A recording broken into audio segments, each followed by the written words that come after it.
you, so I'm going to be staring at this thing for a minute. Okay, what do you want me to be looking at? You can look at me. Okay. Yeah, you're good. Welcome to Ascent Life Live. I'm your host, R. Brandon Long, here with the mission to inspire 1 million people a day to live their best lives and become the best version of themselves. That's what we call here in Ascent Life. I want to thank you, listeners, for hanging with me as I find a recording cadence that works best for this show and my other podcast production work at the Banding Collective. Working as a solopreneur to, most importantly, generate new revenue from our current podcast so that I can continue to bring you Ascent Life. So please subscribe to the show on YouTube at my personal page, R. Brandon Long, and for daily visual inspiration, follow on Instagram at Ascent Life. And hey, you know what? If you're watching live, you can play along with us, drop a comment or question, and should we see those, we'll get to them at the end of the podcast. So today, our guest is a very special person, artist, sculptor, friend, Austin Casson. Casson. In the past 32 years, Austin's career has successfully crossed a wide range of mediums. His works in bronze, steel, stone, and ceramics have been recognized throughout the country, including bronze that went to President George H.W. Bush. Austin has also worked on permanent display at the World Golf Hall of Fame, the California Thoroughbred Hall of Fame, and the Fallen Heroes Memorial in Temecula, California is also among his works. So, Austin, welcome to the podcast. Good to see you, Brandon. Great to see you. Appreciate you being here. You're in travels. What are you up to right now as you cruise throughout America? Well, I just finished up a show in Prescott, Arizona. It's the Phippen Museum show. Old show, great collection. Not a show that I'm really proud to be in because of the quality of the people that I'm showing with. They're just outstanding. And then I'm on my way north. I bought a houseboat last year in Idaho, and that's where I'm going to spend the summer. You have a summer home houseboat.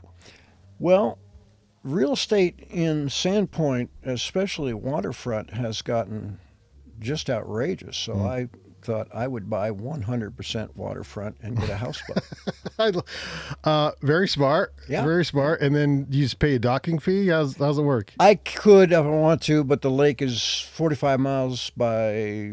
There's 120 miles of shoreline. Very little of it is actually developed, and it's like an anchor or moor, or there's just a lot of places to be. I'll probably pay for some moorings, but mostly it's going to be out on a lake. God, dream life. And then are you working while you're on the boat? Or well, this year I booked 2 shows in Montana. I'll be doing the Kalispell show in the latter part of Montana and Whitefish on the July 4th. Oh, wow. Okay. So, and those are only 3 or 4 hours from where I'll be moored on the boat. I also have the motorhome with me, so I can... It's an adventure summer. You are nomadic, sure. I am. Okay, well, let's start at the beginning a little bit, just so we can get to know how you became an artist. I saw in your bio, you said you were farm raised. Your parents were an accomplished craftsman and gifted artist. You said, I have my dad's hands and my mother's eye. So let's start there. What was their influence on you growing up in Well, I was surrounded by a good deal of art. My mother was a Pratt Institute graduate and a highly accomplished portrait painter. She did a lot of famous people in her day, and so I got to see her working all the time. I was not particularly aware of any art skills that I mean, I knew I had some skills, but it's a big step from there to actually making a living at it. Yeah. And I'm trying to figure that out still. That's well, and actually I was when I lived here in Utah, I was the director of the Golden Spike Empire. I worked for an advertising agency here. In Idaho, I was the marketing director for Sun Ice Ski Wear and a CBA director for the city of San. My background was marketing, more or Yeah. less, and I wanted to get out of the ski industry before my liver gave out. Okay. And Yeah, fair enough. Yeah. and so I decided that I would get into the golf industry. Okay. I don't know if that's much better, but I don't. Well, they're both played outdoors, Yes. which is healthy. Yes. And but that was my other passion, Mm-hmm. and I really wanted out of the ski industry. It was time. I kind of I looked at the ski industry for about a year to try to figure out exactly what the fundamentals were, and I figured out that The ski industry or golf? I'm sorry, the golf Okay. industry. Yeah. And then I came to the conclusion it was very much like the ski industry, except there was a whole lot more money. Ah. Yeah. The ski industry was a great deal of smoke about not very much money. Mm-hmm. There was, when I left the ski industry in '89, I believe the industry was a billion two, Mm. and sunglasses were $5 Oh, jeez. billion. Yeah. So Wow. it gives you an impression. Yeah. In reality, there's always a lot of smoke, but Yeah. you know. Yeah. I wonder what it is now in comparison, golf and ski. Oh gosh, I would think the separation since Tiger would be just insane. Yeah. But so anyway, I came up with an idea to make miniature scale model replicas of famous golf holes. Mm-hmm. Brilliant. They were bookends, desk sets, business card holders, and I needed to make miniature replicas of Augusta, St. Andrews, Harbortown, Cypress. There were none on the market at the time. There was nothing on the market at all at that time. Mm-hmm. And I tried to get some artists to make them for me, and I ended up finding out that I could do it better than I couldn't find anybody to do it better than I could do it. That was the Yeah. Out of what materials did you start with? They was making the originals out of clay at a 1/1600th scale. Mm. I worked with a set of magnifying. Yeah. I mean, it was tiny. Yeah. Little, crazy, very, very high detail pieces. The trees, the rocks, the water, the traps, flowers. Now, like one-offs, or were you able to duplicate them? After I made the first one, we developed the line, and I managed to get a distributor, and the process went, I made an original in clay, then I cast it in resin, and then I painted 2 of them, and went to China twice a year to set the line, because it was an extremely successful project. We had to come up with new inventory. Every 6 months we had to have something new. Mm-hmm.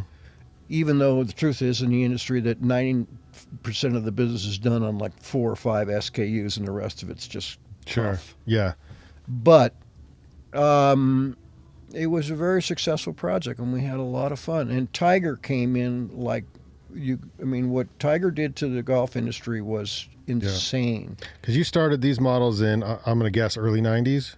Yeah, first I got really lucky and was able to get out in national exposure. I got picked up by Playboy. Oh, jeez. Yeah. You know the potpourri section in Playboy? I don't know. Was it just You can random? admit to it, you know. I don't know. What's it look like? What is it? It's just like where the articles? gifts and the got you. unusual Okay. gifts, Got the ones you. that they Yeah. feature, Got the you. coolest stuff, right? Yeah. There we yeah. were. Yeah. And And that's all it took at the time. in Playboy. Yeah. And this is 92. Right. And it generated a lot of sales. Yeah. Amazing amount of sales. It was a lot of fun. And then it kind of went from there. The Playboy program, I was actually producing the pieces myself in my garage. And then we moved, and then I I found an investor, and we had a plan, Yeah. but it required developing offshore. Or actually, initially, I spent the first year looking for onshore to produce in the United States. I could not find anybody to make them. It requires so much hand work and painting that it's just nobody's going to do it. And and if they could do it, the price would be exorbitant. Right. But there are in Thailand, in China, there are superb craftsmen who can do that kind of work, and that's what we did. I went to the World Show in Hong Kong, the World Gift Show, and that's where all those guys go to show their wares and that kind of stuff. And so I walked up and down the aisle, and if I saw somebody who did really good work, I showed them my thing, and it was really stupid because you could lose it quick in that country. But these guys would go, "Oh, these are wonder we can do, no problem. Yeah. How many you want?" I said, "Well, I got to get 150, 200, and call me when you want 5,000." Oh, really? Yeah, the big numbers. Oh yeah. Yeah. Well, And then I stumbled onto one guy, Ma Hai Fen, who was this wonderful old Chinese gentleman who saw what I was doing, recognized that I didn't know my ass from page 8, yeah. and took me under his wing and taught me the business Hell yeah. in what I had to do to make it happen. And Right. in the meantime, he did low-run numbers for me for about a year, and then he passed away. But once I had the production in place, then I was able to locate a distributor in the United States who was distributing other gifts. But I was looking for somebody who was going into. They were not sold on golf courses. We sold these in gift shops, 3,000 gift shops around the world. My buyer was a woman buying for a man. Yep. And with Tiger's influence, every woman in the country was out there looking for a golf gift for their husband. Yeah. And we went. It was really a fun project, and it went for 9 years. And then And then you sell it, or? I got the industry went in the ditch. Yeah. It was way overpressed. The whole thing was blown out of. That was when remember Beanie Babies? Yeah. People buying those crazy things for $40. I mean, that was sort of the height of the stupidity before it boom. So, and it was great because I wanted out. Yeah. And I went on to do. I knew I was an artist, so. How did your marketing background help push the golf sales, and did it contribute to getting the article or the hit piece of the exposure? I guess that's a great word for Playboy, in the Playboy magazine. My background in marketing, I'm not that great an artist, but I know my way around the market, and I take advantage of that. I try to advise young artists, understand your marketing, and don't be, if you think you can get away without doing it, it's not going to happen. Our success was due to the fact that I had the background to understand Playboy's here's the way it works. Every publication that's out there, I don't care who they are, whether it's your local strong cultural magazine or the New York Times or the Los Angeles Times, or I don't care who it is, they have to fill that space every day. And if you can give them something that's interesting and different, they'll run you. But people don't work at it. Yeah. In other words, they think they have to buy advertising. Sun Ice ski wear company, when I worked for them, the reason that they hired me is because they knew I knew how to do something with no money. Again, the ski industry didn't have a ton of money, although sunglasses maybe did, but the ski industry didn't. It's an amazing. I was a real believer in product placement, and I still am. Yeah. When one of the pieces that I did was Amen Corner at Augusta. It was this big. Yeah. 11, 12, and 13. Three most famous holes in golf as a combination, and it will turn a tournament in a heartbeat. And Augusta had no licensing agreements out. Oh. I could not get a licensing agreement. They did not do it. They would go after you if you were doing something that they didn't like. Mm-hmm. But basically, there were no licensing agreements. Every time I did a piece, I sent it to, at those days, it was, I forget his name, interesting gentleman. I'd send it to him, and I would get a letter back from him. At Augusta? Yeah. Oh, yeah. I'd send it to the Yeah. president of the club. And I'd get a letter back from very nice Augusta letter that would say, you realize, of course, we have no licensing agreements are available, da, da, da, da. And then on the bottom I said, this is very nice, thank you. Right. And that was all that there was. He was putting me on notice that I was illegal. Yep. But so that piece showed up on the mantle behind the interview chairs at the Bobby Jones cabin that they do every year for about 3 years. On the mantelpiece. Mm-hmm. You don't think our buyers saw that? Mm-hmm. Yeah, and that's a culture where if somebody has it, someone else is going to want it. It was a fascinating experience for me because I was a golf nut. I got to play courses that I would normally not Sure. get to play. Yeah. And we had licenses that we were PGA licensed, Mm-hmm. national PGA license. We were licensed by Pebble Beach, Harbor Town, Wow. St. Andrews, and it allowed us to do whatever we wanted without any worry about competition. Yeah. But Pebble Beach was an almost impossible license to get. Mm. I went and presented it to their licensing people. It was a woman the first time, and she looked at it and she said, that is a great idea. I love this, but you're not ready for Pebble Beach. Oh, jeez. Yeah. So I came back a year later, new packaging, new this, new that, Mm-hmm. distribution, with some success. And she said, wow, that has really improved. You guys have come a long way, but you're not ready. Oh, you're kidding. No. And she was really encouraging, but she's a tough Pebble cookie. Beach. Yeah. Yep. And she's a tough cookie. I went back the third time. And she looks over, looks at the package, she goes, let's go. No way. Yep. And Oh my gosh. the licensees for Pebble Beach were Ferrari, Rolex, Cartier, and Fairway Replicas. Fairway Replicas. Yeah, that was of course your business. Wow.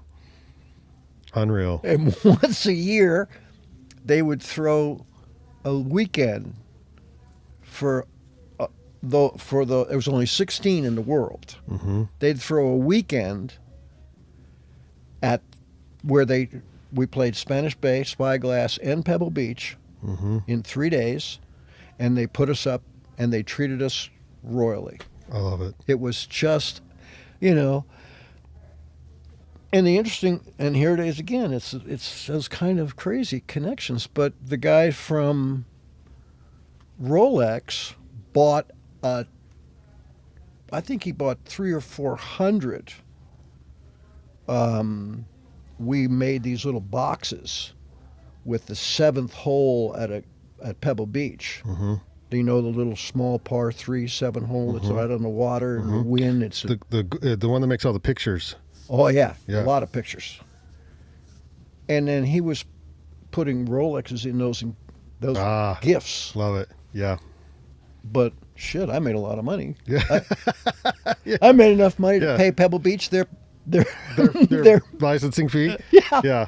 for that. Yeah. But it was a lot of fun. We had a ball. Well, Just all had a good ball. things come to an end. So that did dip. And then how did you move from that into, more what you're doing now on the sculpture side? Yeah. Even into The first big piece I did was a 6 foot tall golfer in a swing. You went opposite of small. Yeah. Yeah. No, actually, he was taller than 6 foot. Yeah. Yeah, I did. And I was, at the time, I was a member at a country club. So I did the big piece, and it went on a rock overlooking the 9th hole. And this is on a Jack Nicklaus signature golf course, his first golf course that he did after he became. It was also where the first Skins game was played. Which course? Bear Creek in Murrieta, California. Okay. And I financed it by selling 20 miniatures in bronze. Mm. And I just kept doing. So, And then I got into doing. I did bronze for probably 3 or 4. Well, till 2008, I did bronzes. Mm-hmm. And then the bronze market became just too ridiculous, and I started working in steel. Mm-hmm. And my work now is all in steel, and I do it on an anvil. Mm-hmm. It's about as primitive and simple as it can possibly be. And you lived in the valley, Ogden Valley, at one point. I did. And there's still a building up there where the old, what's the name of the career choice when you're working with an anvil? What is that called? The forge, you mean?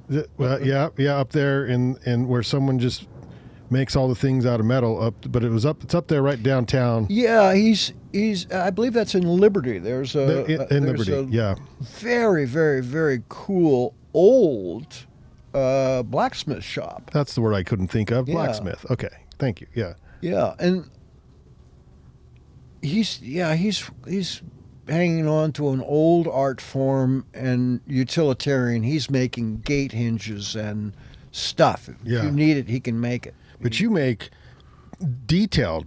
Yeah, my work is all goes to the fine art side. Mm-hmm. I do life-size hawks and eagles and owls, and I do not life-size, but I do horses' heads and wildlife. I was years ago. I'm an outdoors guy, and I have a friend who's the head of the mountain lion research in Southern California, UC Davis, Mm-hmm.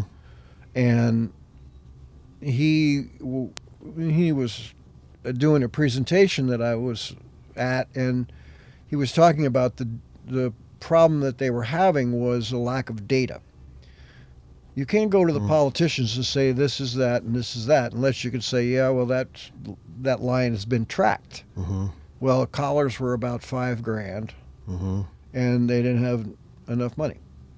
And so this other friend of mine, who shared my feelings about the lions, he commissioned me to do a life-size mountain lion that we raffled off for $100 a ticket and raised $40,000. But in the process of that, I got to go on mountain lion hunts Oh man. and Yeah. actually put my hands on sleeping cougars. Mm-hmm. Whoa. Yeah. Yeah. Those are big cats, big animals. You know, we didn't ever really get into anything that was more than about 100 pounds. Most of them were sort of smaller than that. But when you first get to the cage, before this animal has been tranquilized, you're working usually in the evening at night with a light. Mm-hmm. So you shine your light on this creature who is so fierce and angry and just the epitome of ferocity. Mm-hmm. Something that you know perfectly good and well you would not stand a chance if you were really. Right. And the speed was pretty interesting. They could swap ends in the small cage. You couldn't even keep track of it. Wow. And then they'd tranquilize them, and they did a series of 80 different tests. They lay out a triage. Yeah. The cat's asleep. They They have a full set of monitors on it, and then they do testing, everything, measuring everything, weight, everything. And it's just amazing. They got about 20 minutes to do it. Mm-hmm. And then there's that tricky little point between the cat waking up with its new collar and Yeah. and being able to walk off safely. And there's a point where it's waking up, and my friend, the doctor, he has this lion by the collar, and he walks along with it, and he knows just when to let go. Oh my God, that's wild. That's knowledge. Yeah, that's wild. Yeah. Yeah. We recently had in town the National Geographic Explorers. I think his name's Doug, or maybe his last name's Douglas. I can't remember now, but he's the one who introduced the wolves back into Yellowstone, and he came through with a nice presentation. Oh boy! And I got to meet him and talk to him and ask him a couple of questions. But he had great photos, of course, and videos but the same thing where they go in and he's in, because that was his job, was to trank them, do all the tests, measure the animal, all the things, and it's tricky. Yeah. It's tricky from a lot of standpoints, especially with the big cats, because they can have heart problems. So they actually have like a heart monitor on it. You know, Interesting. it was really, really fascinating to see. And they're only successful probably 30% of the time that a trap goes off and it's successful. Yeah. So it's a lot of work. Well, you got these birds now, and you came up with the idea to sort of make them look like they turn now. They're motion. They have motion. Well, how'd you do that? Yeah, balance. It's just balance. The birds that you're referring to have the wing is always in a droop. So I can maintain a point of contact above the weight. And by doing that, I can find an exact balance point. And once I've found that, I make it so that there's the base fits into a receiver on the bird, and then the amount of friction is non-existent. So the bird just floats and turns. And the crazy part about it is I can move that little spot on the bird itself, and if the bird is in the air like this, I can change that spot an inch, and the bird will be in the air like this, or I can make it do like this. And by changing where the balance points are. When you do shows, that stands out. I mean, people don't see that very often. Yeah, no, I've not been able to find anybody who's doing what I do in terms of, fine art off an anvil.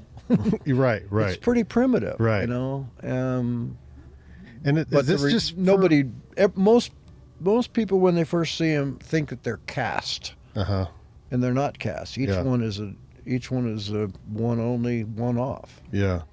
So you're just for funsies now, or you're just doing this, or because you're still working to make a living in retirement? Like, how do you? This is just because you enjoy it, to keep you busy, or no? Where are you at? No, it's what I do. It's what you do. Yeah. And the nice part about it is I've been doing it for really a long time.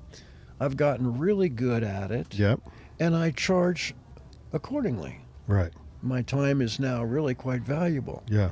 And because I'm old and I've sold a lot of art out there, I hope that all of you, possible people who are interested, keep in mind, I might go before long. This stuff could be worth a fortune. So much money. Buy it now while it's Get cheap. up! Well, after I'm gone. Yeah, we don't know how high it's Only gonna the go. people who have them are going to get wealthy. 100%. That's Austin Casson, Casson. Go to the website. What is the most meaningful piece maybe you've created so far to you? Oh, most meaningful piece. I think that it's a small piece, but the piece I did regarding the Ukrainian situation. Mm-hmm. It's at the lower portion of it is a burnt out, bombed out cityscape of buildings with holes where the windows are, and it's like something after the war. Mm-hmm. Out of that are two hands. One is a woman's hand and one is his daughter's hand. And those two hands are attached to three sunflowers, which are the symbol of the Ukraine. Yeah. And one of those flowers is drooping over, symbolizing the death of a father. Mm. And this is the daughter and the mother left. Yeah. And yeah.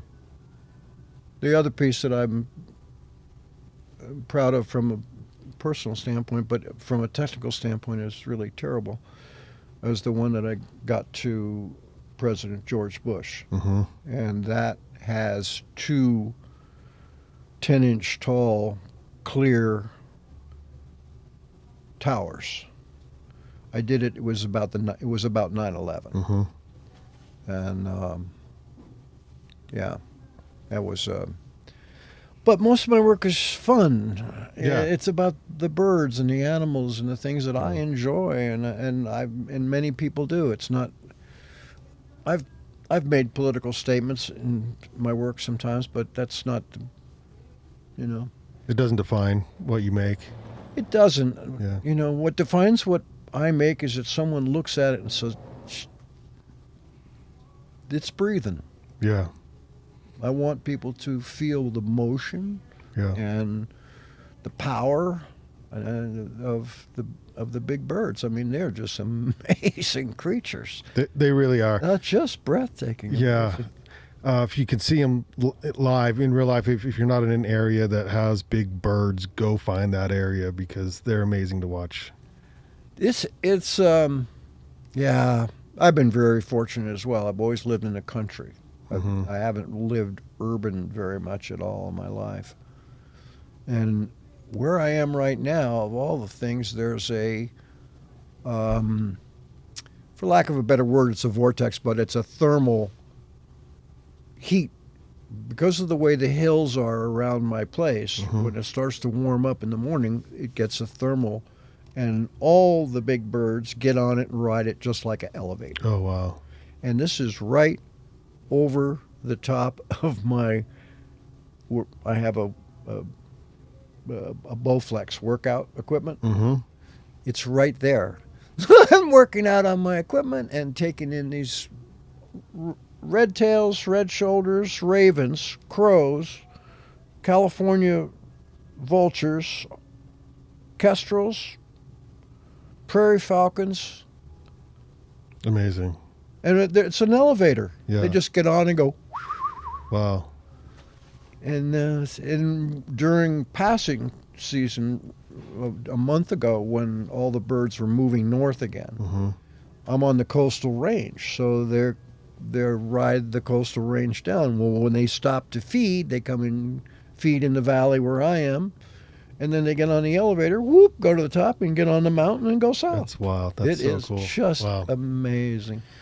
You're touring now, but I don't know, if people want to see your work in real life, because Mm-hmm. that's the way they should see it rather than the website. Where can they find you? Well, I'm on the road. I won't be back at my place down in Temecula for 4 months, but Yeah. I'll be in Whitefish, Montana for the 4th of July, and then Kalispell, Montana, 2 weeks after that, and then I'll be in Colorado at Telluride in the 3rd week of September. And then I won't be out again probably till January. I only do, I used to do a lot more shows, but I only do about 5 shows now, mostly because I can only make so many pieces. Right. And right. and I have the good fortune of they go away. Yeah. Yeah. And I miss some of them, but yeah. my bank account loves them. That's good. which is a good thing. So, Yeah. Oh yeah, they're enablers for some of my other bad habits. Oh God. Okay. Well, speaking of, then let's. This is a question I ask every guest on this particular show, and that is, what is your definite major purpose? In other words, that's how Napoleon Hill defined it. Another sort of self-help influencer, Lewis Howes, calls it your meaningful mission, and then author Robert Greene calls it your life's task. But how would you define perhaps your purpose? Oh, I've had such good fortune to find something that has kept my attention and passion for 35 years now, almost 36 years. And prior to that, I never did have anything that had my long-term passion. I was good at what I did, but I was pretty much of a hired gun. And I wasn't interested in a watch anywhere. Yeah. So this has just been a unbelievable, wonderful run. And I suppose the more spiritual side of it is I got sober and found out I was an artist within a year of each other. Interesting. Very. Yeah. Yeah, I thought it was so very the clear mind found something. Yeah. A different and more productive passion, For sure. But I also am very enthusiastic about the fact that what I do will be around for a while. Yeah. And it, hopefully bring joy to people who see it forever. Your art's they see it. Not ephemeral in any way now. It's very, metal. That's going to last a while. Well, yeah, that's true. And it's capturing creatures that I hope will be around. Yeah.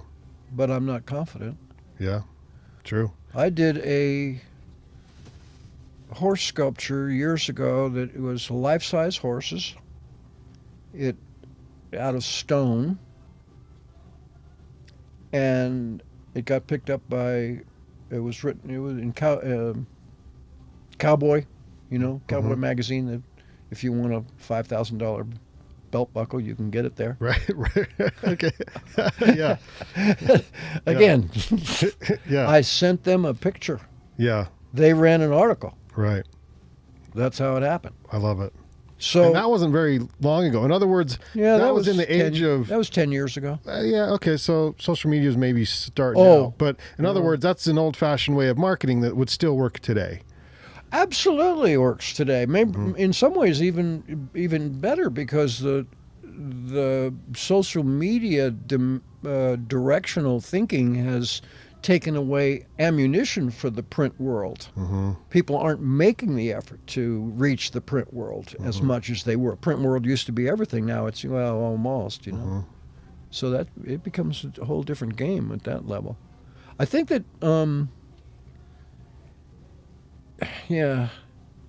I don't think I'm 78, so I just I'm really grateful that I lived in the time that I lived in. Yeah. Experienced the incredible 60s and 70s. Yeah. And it was just, and the places. Right. I've been really fortunate to live in. I lived up in Huntsville for 5 years, and back in the 70s when the population was 283. You probably knew most of the people up there. I did. Yeah. I did. Yeah, it was a great little town up there. I just up there this morning, and it's changed a little.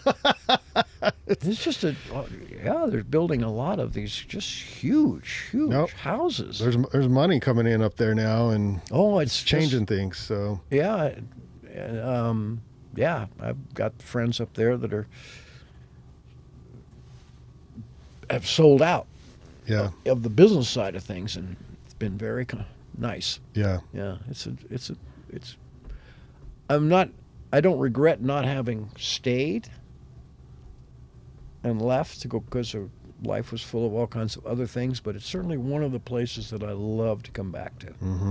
Yeah, I went for a hike up in the Middle Fork yesterday. That had the whole place to myself. Great time of year too. Yeah, beautiful weather.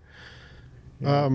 So now that you're 78, how would you help others live their best life, or how would you define what living your best life means? Yeah, that's a good question.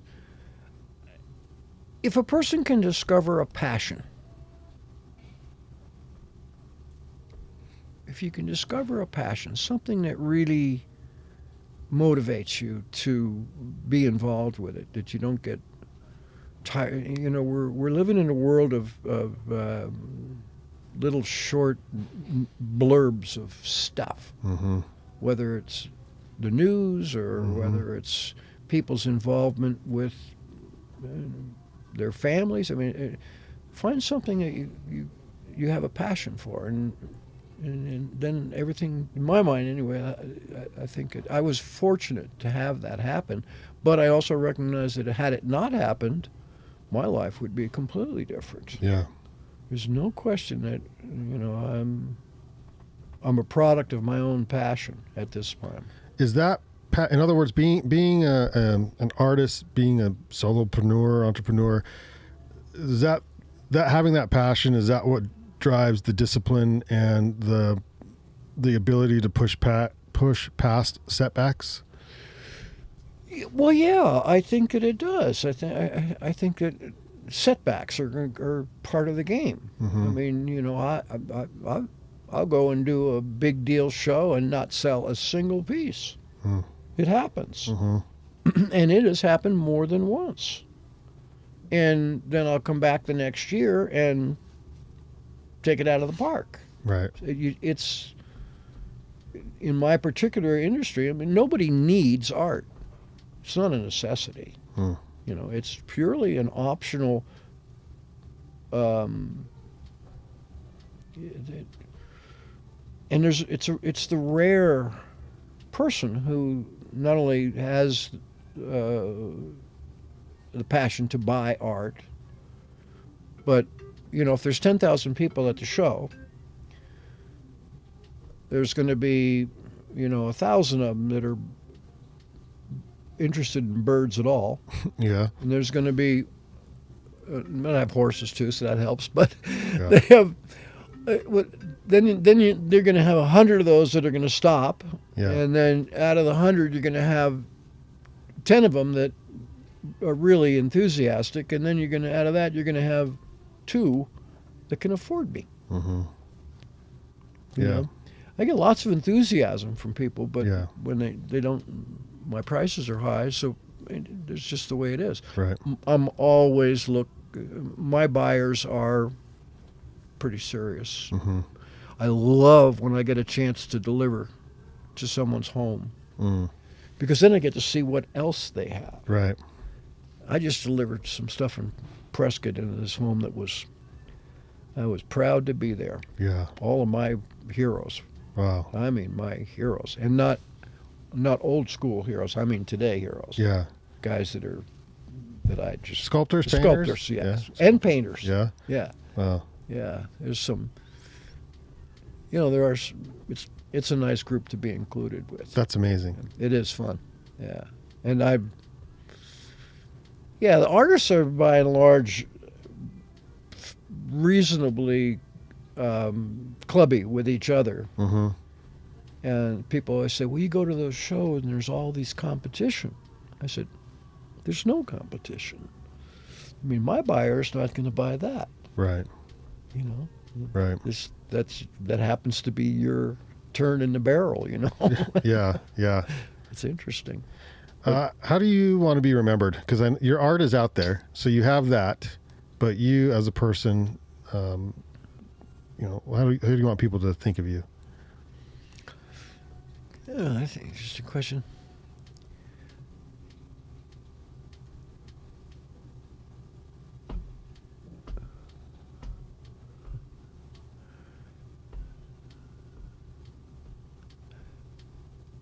Real.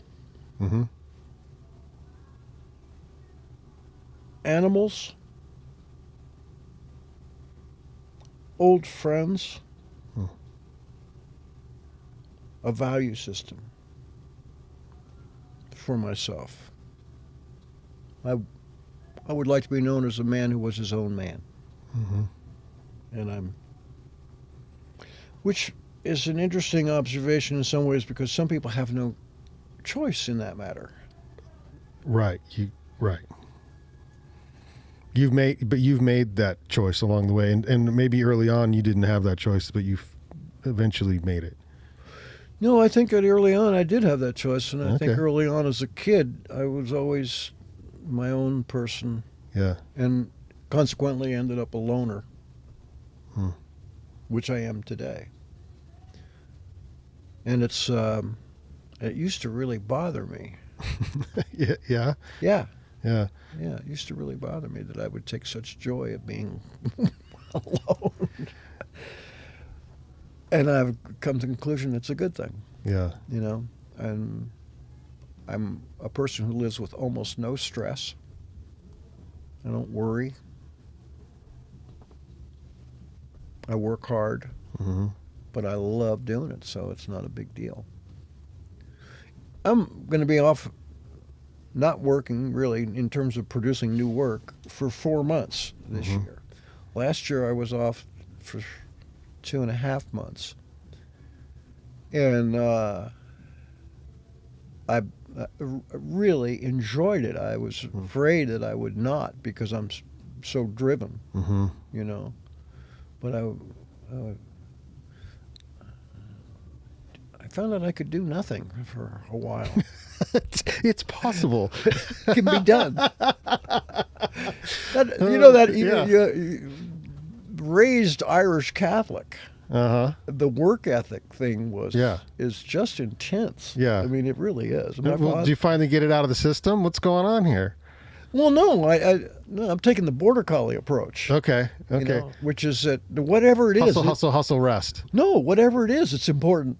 Oh, whatever. Okay. There's that. even Yeah. if all I'm doing is sitting here minding my own business, Yeah, it's important. it's important. And if you're a border collie and you're clued in, Which you have your dogs here right outside the studio, which is fantastic. They do go everywhere with you, so yeah, you are alone, but you're never without the dogs. No, and, no. and friends and family. So but you live a pretty nomadic life still, which is nice and fun. you know, I lived here for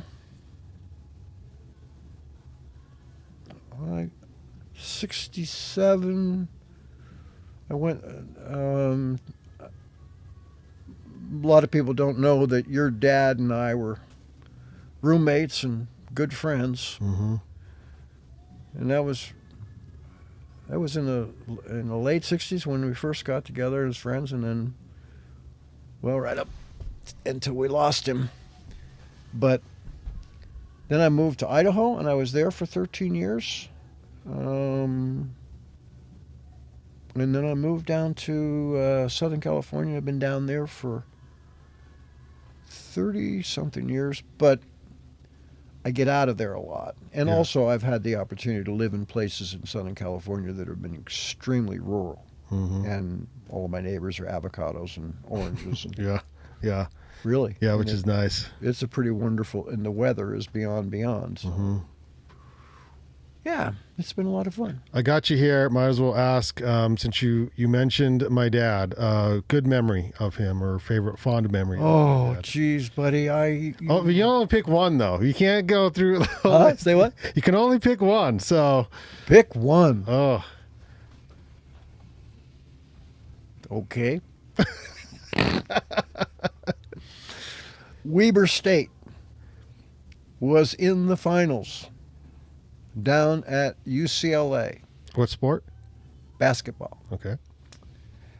Your dad, Bob Miller. My dad was not Bob. Bob is another Bob. So Yeah. there's two No, Bobs there. No, Yeah. your dad, Yep. Bob Long, Bob Miller, Yep. me, the cowboy, and John Worthen all jumped in a car and headed for Southern California. Oh boy. And there was There were refreshments along the way. Okay. And at one point, this team, went to, I don't know how we ended up doing this, but we actually went to Knott's Berry Farm. Oh, okay. And one of the guys that was with us was, he had a friend down there who had one of those old-time crank movie cameras things. Yeah. So we went into Knott's Berry Farm posing as Media or as media people. oh no. Oh jeez. Yeah. At one point, I'll never forget, my job was to keep the crowds back. Yeah. So I was literally stopping people and saying, well, one guy's cranking, the other guy's got his hat on backwards and he's yelling and screaming. And then we just kind of went on through the park. Oh my God. Your dad kept going, we're going to go to jail. We're going to go to jail. We are not media. Your father had a dangerous, honest streak about him that was... We tried to do away with it. So that trip lasted for, I think it was 4 days. Yeah. And I do not know why, but somehow your father thought that he should have a suit. Oh. A suit. Yeah. So for the whole time we were there, now mind you, the decision to leave was made quickly. We didn't have much in the way of extra clothes. But I remember coming back, he still had the jacket and pants, but there was no shirt. Oh boy. Your dad was a good man. Oh. We had a lot of fun. That's a great story, mostly because I never heard it. Oh boy. There's probably more in there. Oh boy. Yeah. Well, I hope that we get many opportunities. Now, you ask me, I'll share what I know, but we can't do them all on podcast. Can't do them all. Austin, I appreciate your time. I know you've got an appointment here coming up with my mom and some other friends here at lunch, so we will let you run. But thank you so much for being here. Oh, it's really my pleasure. Good. I love spending time with you, buddy. Appreciate it. Yeah. I do want to also, it's the website just your name? Is it? At AustinCasson.com. AustinCasson.com. Okay. I actually, I do a lot of my work, all of my work, appears on my Facebook page. Every time I do a new piece, I put it up. So if people are interested, they can go Austin Casson Scope. I have two Facebook pages. One's Austin Casson, one's Austin Casson Sculptor. Mm-hmm. Do the Austin Casson. I'm more active on that. Okay. Austin Casson on Facebook. Yeah. Awesome. Facebook stuff. Do you have some wisdom from the pages, again, going back to Marcus Aurelius's meditations, and the quote that I want to leave you with is, be satisfied if you can, live the rest of your life, however short, as your nature demands. Focus on that and don't let anything distract you. Again, wisdom from the pages from Marcus Aurelius's meditations, which I turn to quite often. Thanks for tuning in to this podcast here of Ascent Life, this episode of Ascent Life. If you made it this far in the program, please subscribe on YouTube at R. Brandon Long for your daily dose of visual inspiration. Again, I'm on Instagram at Ascent Life. Thanks for joining me on this journey as we push towards self-actualization through resilience and adaptability, creating positive impact on a world by becoming the best version of ourselves. No wasted ability. We will continue our paths together on the next Ascent Life. Brandon, I have adopted a mantra.